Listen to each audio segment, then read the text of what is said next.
Tony D and Little Joan with a screenwriter's rant on Marlowe, starring, um, oh God, I forgot his name. Taken, Mr. Taken. He's going to be Marlowe, based on Raymond Chandler's books, and it's from Neil Jordan, and it's going to be classic detective stuff, Hollywood style. Let's get into it. Smash like and subscribe. Thank you for smash liking and subscribing. Check out my books. Links in the description. Comedy horror in South Jersey. It's the Pineys. Liam Neeson. Could think of his name. I was saying it before I started. I forgot. Anyhow, it's a classic story. Oh God, I haven't seen it in ages. Did they do this one? I know they did one of them. So yeah, sure. It's set in a time. This is the way you should do it. You should do it how the book does it. Looks like they're doing the book. And they got a lot of characters, a lot of actors in here. Seen him in a million things. Jessica Lange's in it. Pineys in it. There's Jessica Lange. It looks like it's going to be, his accent, he's not really hiding his accent much, but he's a good actor for it. I mean, he's the right age, I think. Marlowe was, I guess he was a little younger than that, but he can pass for it. He's definitely got the action chops to do it. Based on the book Black-Eyed Blonde by John Banville. Oh, well, I guess it isn't one of the original books. Screenplay by William Monahan and Neil Jordan, directed by Neil Jordan. Okay. So, yeah, it's going to be a classic tale of film noir. I hope it'll be good. Kind of hard to screw this up if you follow the book. I mean, if you have a dedicated director, and you definitely got a good cast here. I mean, I think the cast looks good. Liam Neeson, other than the fact he's not American, he's not. I don't know. He's not doing. Don't think he's doing an accent. It just sounds like him. So I guess the accent's there. Maybe he's just backed off it a little bit. He is a little too old for this. Well, actually a lot too old for this. But he could still make it happen because of the kind of movies he's done over the years, right? He's a big guy. The Taken movies have given him the kind of gravitas. He hasn't really effed it up doing a lot of comedy or anything like that. He hasn't done anything woke. So, yeah, I think he could pull this off. The other characters around him look even older. That helps. And I think that's a conscious decision on the director's part, right? So he looks like a younger man by comparison because his hair isn't gray. Even though, I don't know. I wonder how old all these guys are. Let's take a look at this movie. Let's go to the IMDb and see how old these guys are. There's Marlowe.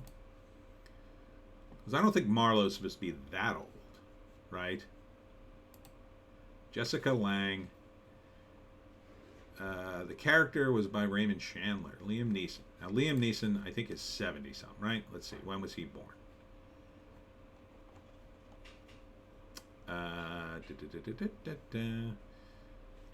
1952, right? And so one of the guys he confronts, here's Pineys, he's in it. Danny Houston. All right, there's Danny Houston. He's the guy in that other scene. Was he born? He was born in 62, right? Okay, so Neeson is 10 years younger than Danny on the right. Now, it's not a huge gap when you're talking about guys in their 50s and 60s, although that would make, that makes Liam 70 and Danny 60. But, at that advanced age, they're kind of close, you'd say, right? It'd be a lot closer than, say, a 20-year-old and a 10-year-old. But, for the look, because of his hair, he can pass for a younger guy, essentially. So, the magic of Hollywood, everyone. Um, and lots of other character actors in this. A lot of people in it just in general. So, let's see who else is in this thing. Anybody else we know? There's Cole Meany. Alan Cumming, that's his name. Yeah, I recognized him. So, a decent cast here. Definitely a decent cast. Neil Jordan. I think he has credits, I know. Let's see. What has he done? He's written a bunch of things. Let's see what he's directed, because that's the important thing. Marlowe, Greta. That's not about Greta the activist, right? It's probably about Greta Garbo.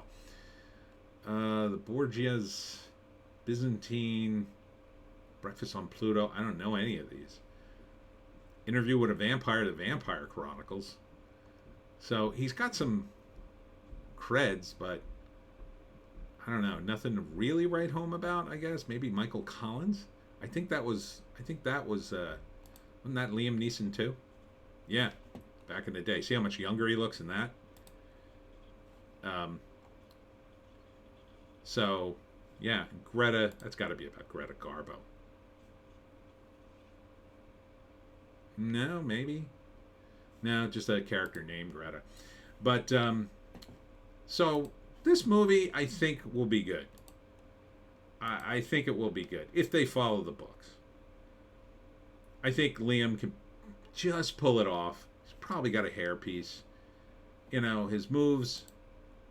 Hey, his moves look good in the trailer, I'll say. And when's this coming out? Coming to theaters soon. This will probably be a big movie. I mean, it should be. I gotta say, Death in the Nile was disappointing. But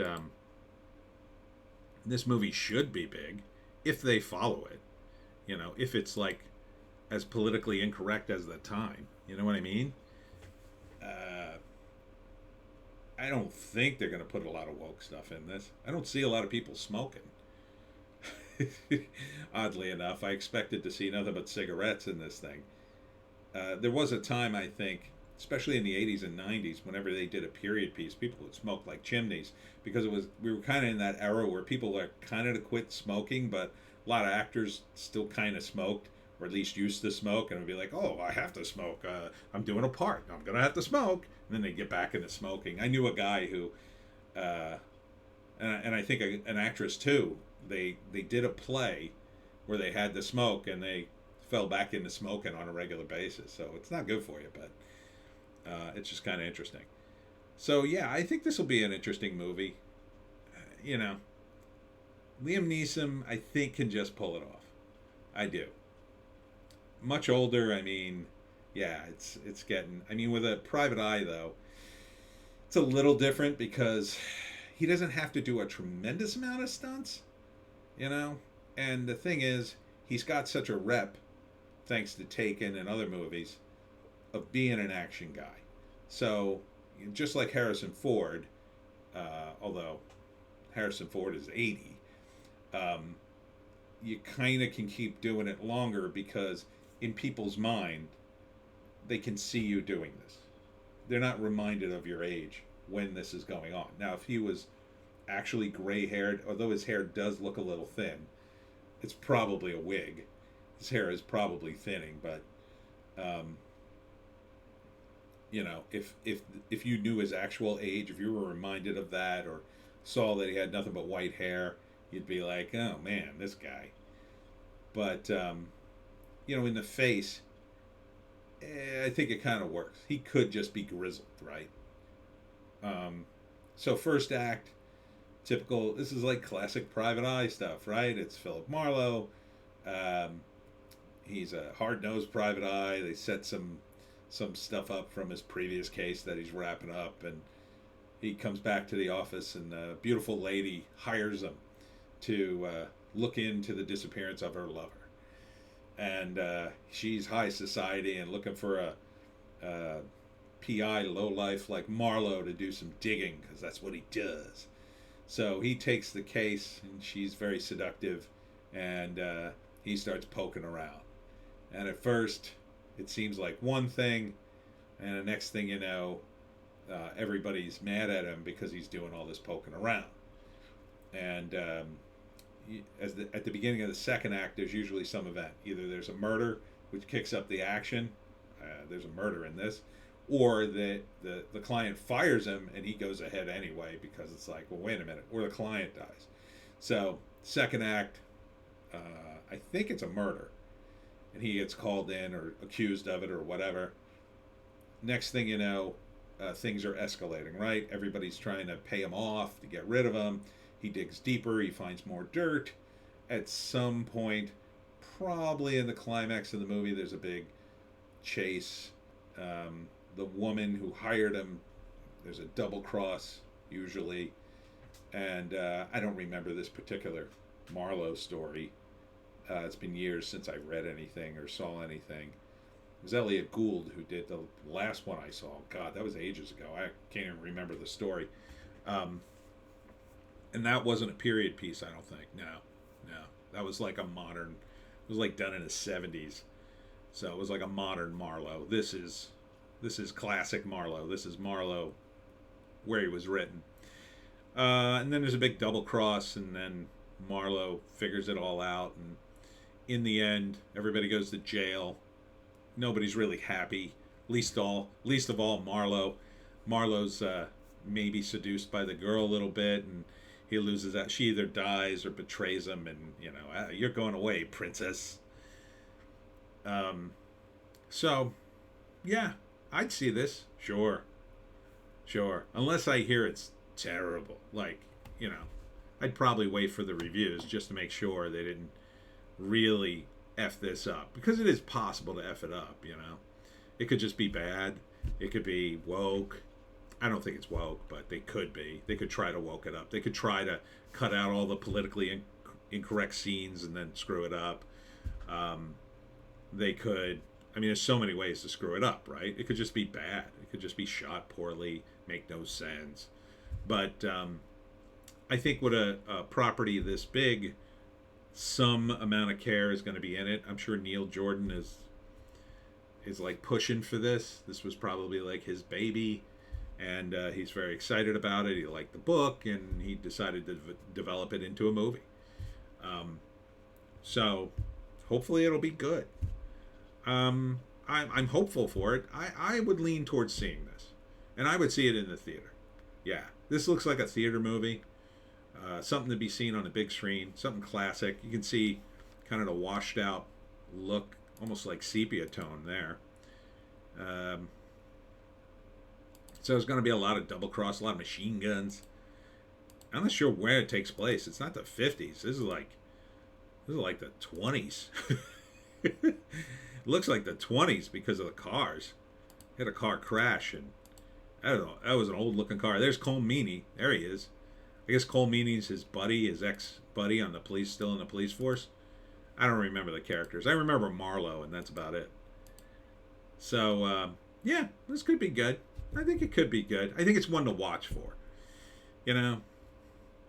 I think